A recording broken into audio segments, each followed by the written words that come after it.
On vous arrache de vos parents, on vous donne des noms et vous grandissez là avec des religieuses.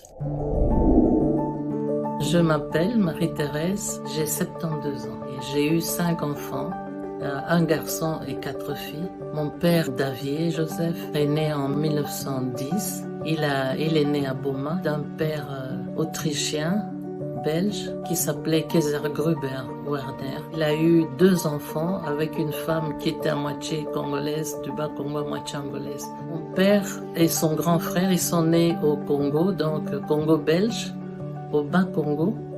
Et son père était administrateur, je crois, de territoire.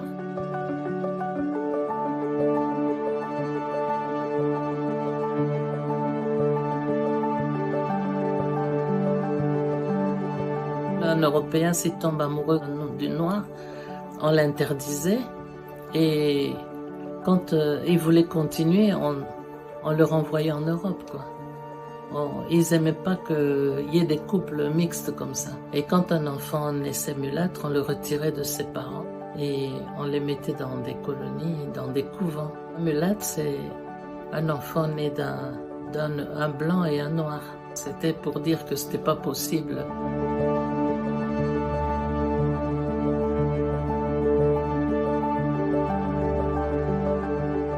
C'est comme ça qu'il a grandi dans la colonie scolaire de Boma. C'était des prêtres belges. Le papa avait pris le grand, Léon, et lui a donné son nom, Kaiser Gruber Léon. Il les a mis à l'internat, du moins le grand, à la colonie scolaire. Mais quand il a eu à peu près, je crois qu'il devait avoir 8 ou 10 ans, il a pris le grand frère, donc Léon, et il est venu avec, il l'a mis dans le bateau, ils sont venus en Belgique. Et il l'a mis dans un internat ici. Il y a eu la guerre de 14-18 et l'internat a été bombardé et il est mort dedans. Quand il est revenu au Congo, pour prendre maintenant mon père, ma grand-mère s'est enfouie avec son fils. Donc il a dit, il est parti avec un et il n'est pas revenu, eh ben il n'aura pas celui-là. Elle a fui. Mon grand-père l'a retrouvé quand l'enfant avait, je crois, 8 ans. Et il a arraché l'enfant de nouveau, il l'a mis dans la colonie scolaire de Boma. Il est revenu en Europe et il a épousé une autre dame belge. À l'internat, on lui emmenait des valises avec des habits, tout ce qu'on voulait, mais il n'avait pas sa maman à côté qui était morte pas longtemps après. Il était marginalisé quand même. Il a vécu sa vie tout seul. Et bon, il s'écrivait peut-être de temps en temps, mais il a vécu seul, disons. Ma mère s'appelait Yvonne Besnard.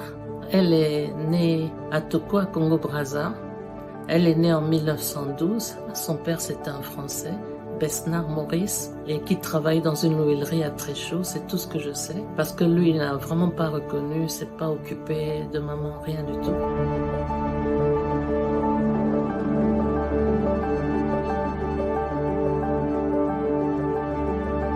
Maman était l'enfant de Henriette Akinda, une de l'Ikwala Moussaka à Brazza. Sa maman, évidemment, on avait pris aussi l'enfant. Maman a grandi chez les sœurs de Javoué. C'était un orphelinat où on les mettait tous. Tous les enfants mulâtres étaient là-bas, comme à la colonie scolaire de Boma.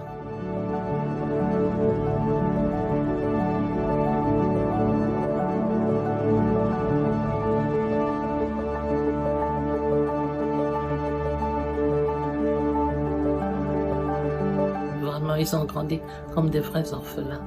C'est comme ça qu'il s'est dit, je suis orphelin, ma femme est orpheline, on va faire beaucoup d'enfants. Comme ça, quand on sera plus là, ils auront une famille. Ils ressentaient un peu le rejet des deux côtés.